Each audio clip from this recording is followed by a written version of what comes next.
Hi guys. Normally I am at home in my chair and I don't like the way the Pilates video is working. So will you guys meal plan with me while I wait on my kid and his brother to get out of the bank? You guys know I am doing like the food trial thing, right? I've done the carrots and that came out great, but here's the thing. I don't cook with carrots because I was reacting to carrots. And my meal planning system basically involves, hey, this is pretty much our standard grocery order. So this is what we have in the house. What do you guys want to eat today? Literally, we do not plan much of anything anymore. It is really just kind of, what do you guys want? What do you feel like? What does any of us feel like? And do we have the stuff to make it? And generally speaking, especially now that I've got one at home full time instead of just half the time, it's literally an everyday occurrence, not just an every other week occurrence that the other part of the time, hey, what do I want to eat this week? And I just cook a big batch of something one day and a big batch of something the next day and alternate them. Not really doing that anymore because there's more mouths to feed. So, kind of need to do a little bit of meal planning. One of the things I have been kind of wanting to try and implement is trying one new recipe a week. I've got all these like challenges in my head and they're just kind of doing this. And at the same time, I'm kind of concerned that I don't want to stick to a challenge because then I feel like somebody's telling me what to do. I know that I want to broaden the scope of what we eat. You guys know this. My youngest and I got reciprocal cards at yet another local library a few weeks ago. So my last trip to the library, got like 4 or 5. Okay, so I got this one. Looking at most of the recipes, they're not actually great for me. I haven't completely gone through the book. There is a chapter on rotational eating, which I don't know. There's a couple chapters in here I really want to get through. I just keep falling asleep. I should really probably try and read it sometime when I'm not half asleep anyway. I picked up 4 or 5 different cookbooks. I had a couple on the last one, and I just really didn't like them all that well. Okay. So this is also a bit of a learning curve for me. Last one, I got one of Jamie Oliver's cookbooks, and I got an easy Chinese cookbook.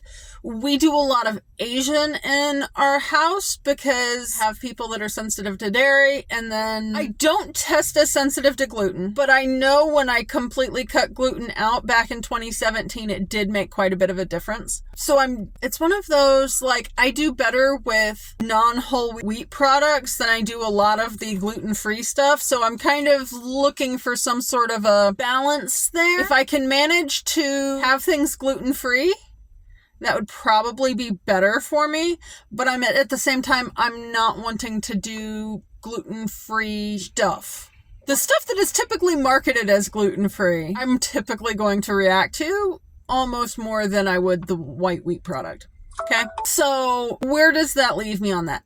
Basically, most pastas, I'm either aiming for something from the Oriental market, because that is generally the cheapest place to find rice pasta that is just white rice. I do use white jasmine rice at home most of the time, although I wound up with a bag of extra long grain white rice. It just does not taste the same. I've got jasmine rice coming in on the next Amazon order.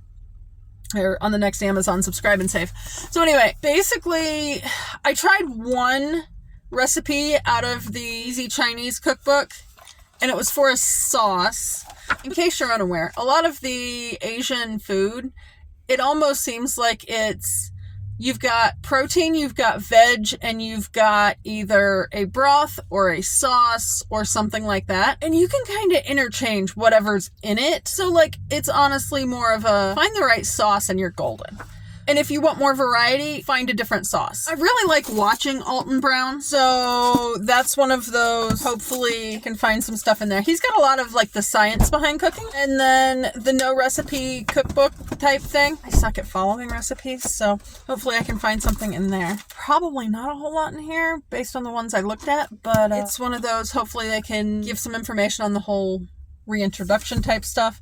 And then the Blue Zones, we'll see. I liked the book. I didn't really realize there was a cookbook version, but we'll see what they have. Okay, so I normally do, or like on the rare occasion that I do meal planning, typically I go Friday to Friday because house change is on Fridays. And that's typically when we get groceries. But we just got groceries yesterday. And I am trying to eat down the freezer a little bit. So this will be for a week and a half. Today's Wednesday, by the way, that I'm recording this. You're seeing this on Friday. But anyway, I don't know what we're eating tonight. Probably burgers. I did get burgers on this week's order because I've been wanting burgers. Burgers sounds really good. I'm going to put burgers down. Okay, so I am just going to write out days of the week until, honestly, I see people do a month at a time, and I think that would be really cool.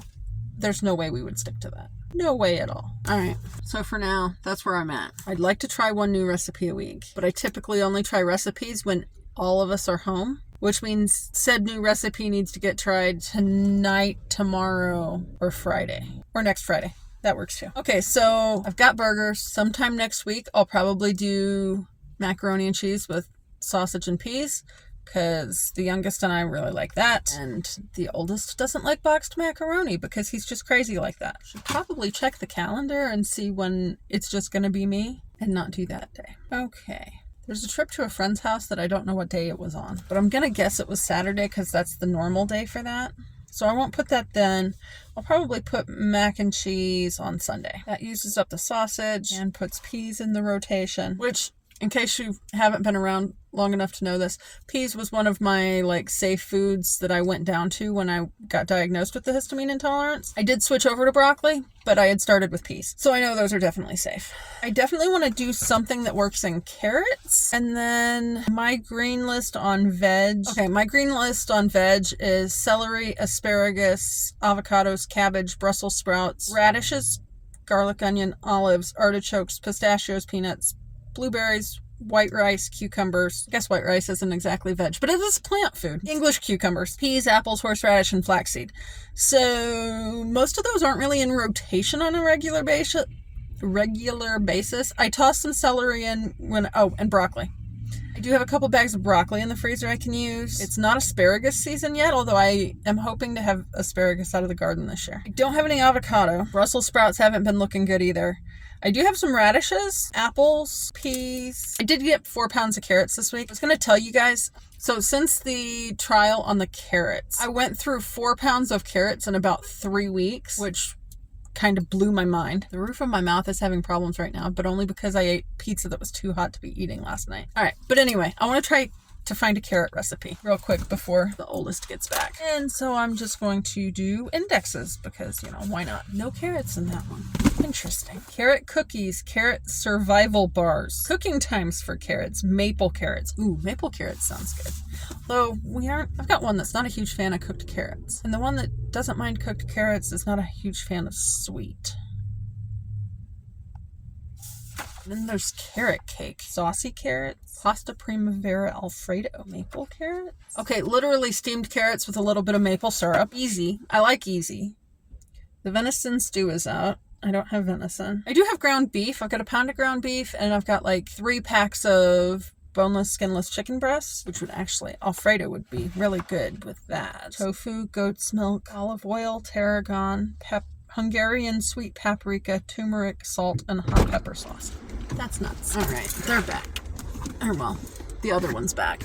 Okay, hopefully this is not super choppy. I am trying to get this done. I have been working on a cardigan with yarn that I had gotten in October, and it wasn't enough yarn. It was 2 balls more than what the pattern called for to fit me, but it did not fit me.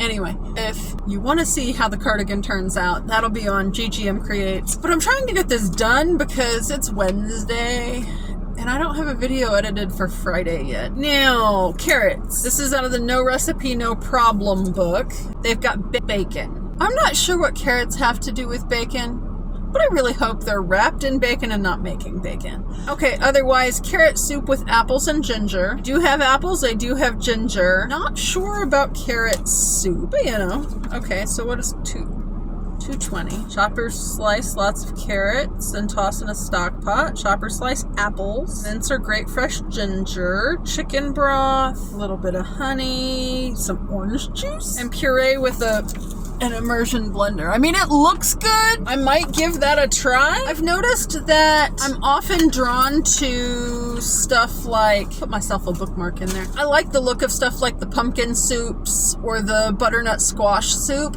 I haven't figured out a way to get squash back so much, so it's not a great option for me. Carrots would actually make a really good replacement for that, since I do seem to be okay with carrots at this point. Carry-in dishes, casseroles. Casseroles have been really good for me in terms of the weight loss thing, because if I put a recipe, I have this one pan. It's not a 9x13, it's a little bit smaller than that, and it seems to always work out to be 6 servings for us. And since there's 3 of us, that works great. If I can get a casserole recipe to fit in there with enough protein and whatnot, that actually works out really well for us because it's easy to calculate and I can just stick the recipe in my Fitness Pal. I have gone to noting how many servings it's supposed to make. And if it's a casserole and it's in that dish, we're automatically going to cut it into 6 and then I can go from there.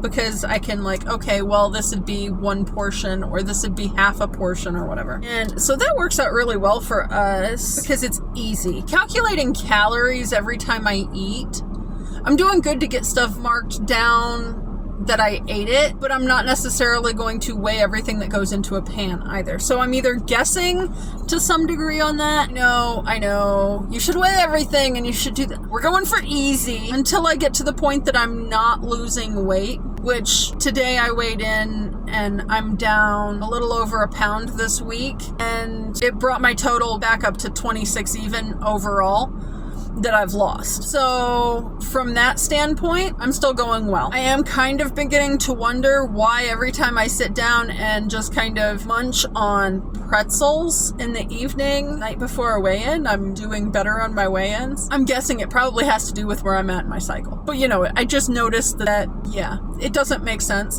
There's not that much protein in those pretzels. It's not like they're special pretzels or magic pretzels, or I think it probably has to do with I'm struggling again to get enough calories in, and I'm struggling to get up to protein goals. I'm still aiming for 100 grams of protein, and calculators seem to be anywhere from about 96 grams all the way up to 146 grams. Most of the time I'm struggling to get past about 80 anyway. I don't know. I kind of like the way that this book is written. It's just sort of like, if you throw this stuff together on this, it's like a beef nacho bowl. Use torn up corn tortillas or nachos as a base.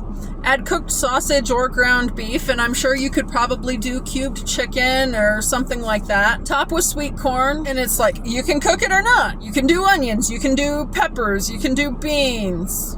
Literally, it's just sort of, what do you have that needs used up? And then, okay, for finishing it off, you can toss in some hot sauce or some salsa or shred some cheese on it. That looks really good. Not that I have nacho chips, and the youngest doesn't like tortillas. And they've got little sections in here like stories from the cooking circle, and it's a story from Lee, and it's before there were bowls, there were casseroles. And if you're doing a bowl thing, it kind of is tailor to the person casserole in a dish sort of things. All right, so that's kind of cool. I really like this book. Okay, so I know I need some chicken recipes, and actually, so if I do that carrot soup, there's not a ton of protein that would be in them there. It would need to either be a side dish or I would need to incorporate protein. Now, we used up the last of the GFS cubed chicken for chicken salad. Oh, I made this really good chicken salad last week. I cooked the chicken. It's already pre-cooked, but I heated it up because we store it frozen, right? So I tossed it on the pan and just heated it up, and then cut up some carrots and celery, just little pieces. And then I tossed in the chicken that we had, and just a little bit. I get this minced garlic that comes in a jar, but this one is almost more pureed than minced. It does have a little bit of oil in it, but I tossed a little bit of that in, and a little bit of Dijon mustard and some mayo, I don't know, to make it the right consistency for the amount of chicken. It was so good. The oldest did say it had a little too much Dijon, but then I think we wound up deciding I just should have peppered it. I didn't put any salt or pepper. It didn't really need the salt, but I would have liked some pepper in it. Anyway, but I'm thinking I could next week, if I get instead of going to Aldi's for my order, if I did GFS and either got more of that chicken, or I could still have a pound of the cooked ground beef. I just browned up ground beef. But what I could do, I could season that like sausage. I've got this sausage recipe. I could put those spices in it when I heat it up, and then we could top the carrot soup with that. That would be awesome. I think that's going on the list. So carrot soup with sausage crumbles. Oh my, I still have like 7 days. Now I will probably, one of these days will probably be a leftover day or a fend for yourself day. All right, so that's a carrot recipe. Okay, I'm gonna stop looking at books. I really like that cookbook. Somewhere I have another phone. And I know I've talked about this before, but I hope you could hear me. I just realized that the car was running and making a lot of noise. I'm still working on the whole menu planning database thing, sort of. My spreadsheet hobby has not been getting a whole lot of love. I've been crocheting too much. But I have shown you guys before, I have in my color note, there, I have like a list of meal ideas. If I'm making something new, it's one of those things where it's more energy. And so it doesn't necessarily happen as much. We're doing sausage crumbles with the carrot soup, although that could totally become a shredded chicken sort of thing too. But, fried rice. We love fried rice, and I have all that rice that needs used because it's not the kind we normally like. So I could do some fried rice with one of those packs of chicken, and then I don't have cabbage or coleslaw mix. I do have broccoli in there. Another soup I would like to try before the end of soup season, broccoli cheddar. And I do have a block of sharp cheddar that one of the kids bought that it just needs used at this point. By the way, if you have histamine issues, be careful with the kinds of cheese you use. So for me, a little bit of cheddar is not going to bother me. If you want a cheese flavor in something, one thing I did for a while would be that, like, okay, it called for, pound of cheese, let's say. I would do maybe partial block of cream cheese and then a partial block of whatever kind of cheese that it actually called for. Or I would, like, say it was cheddar or something that's more aged. I would do basically the amount I needed to get that flavor. And then I could substitute a less aged cheese. So a mozzarella or a Kojak or some cream cheese or all three. Mozzarella is going to add stringy. So like you'll get a cheese pull out of mozzarella, which is not always what you want in like a casserole, but it will add cheese flavor. If you still need to watch that, and in all honesty, I still do anyway, just because my taste buds don't like the aged cheeses as much anymore. But if you need to watch that, you can, okay, this is the flavor they're going for, and then try and get it to not be too overpowering if I blend these other cheeses that I'm not going to react to as much, if that makes sense. Fried rice with chicken, that will use some celery and some carrots, maybe some peas. Although, like, I've got some Asian medley veg mix, which would have like baby corns and pea pods. And the oldest is back. It's the next day. We got home. But I've been busy. I've had stuff going on. I was fixing burgers last night for supper. You guys know that. And so I just wanted to let you know where I wound up. My messy handwriting. I did have fried rice with chicken on Friday. But it turns out that's the day at the friend's house. So swapping that with Saturday, which I was going to basically use up a little bit of leftover pasta and stuff for spaghetti and meatballs-ish. And then I'll do the fried rice and chicken on Saturday. And then we can use that for a few days, lunches, whatever, possibly push off some of these other meals. And then I do have a leftover day on Wednesday. It might be Thursday. Just kind of, we do that depending on what's in the fridge. Kind of whatever needs used up. And then I'm planning on putting in a GFS order next week rather than an Aldi's order. I'll probably put in a small Aldi's order for things like milk, but and some fresh veg. But that will also mean I'll be meal prepping stuff like meatloaf, meatballs, and I'll have chicken in the house again, like the little cubed chicken. So somewhere in there, that kind of thing might happen, because at that point, we'd probably just snack on whatever we were fixing. It's those tasty burgers. It looks like freaking blood. Okay, apparently the oldest thought the burgers were tasty. They were. I will put a picture in here somewhere of the carrot soup. I think we're all sort of in agreement that we didn't mind the flavor, but we weren't a fan of the texture. And I think that's just one of those things with me, like the texture is baby food. Yep.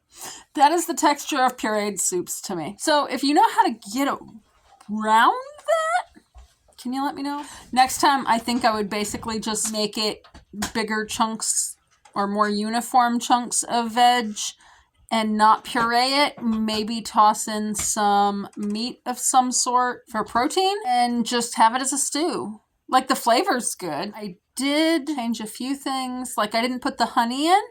I topped it with, I cooked up, well, I mean, the ground beef was already cooked, but then I tossed it in a pan and added the sausage seasonings to it. So we topped it with that. It's a breakfast sausage recipe, so it's got a little bit of sugar or brown sugar or maple syrup in it. So it's just a smidge on the sweet side. But like with the apples and the carrots, I didn't really feel like it needed any additional sugar for the soup. I don't know. Did you have an opinion on that, Aries? On the soup? Yes. Like on sweetness. Did it need more sweet? No, it tasted fine sweetness-wise. I do think it needed a little bit more sweet. Okay, so the oldest said that the soup could have used a little more salt, but no, it did not need more sweetness. And he puts cheese in all of his soup. He would have preferred mozzarella in it as well. Cubed Mozzarella. He's got to be picky with his cheese and his... Mozzarella melt gets that nice, soft, starting to melt with soup by the time you get to it. Anywho, in case you couldn't read his sign that he stuck in back here, it said Tasty Burgers. So I got approval on that. He is normally the one that actually cooks the burgers around here. Yeah, that's where I'm at on the addition of carrots to the menu. And I think I will see you guys next week. Let me, if you have ideas on food, feel free to leave them down below. We're always up for trying new things around here. Have a great week.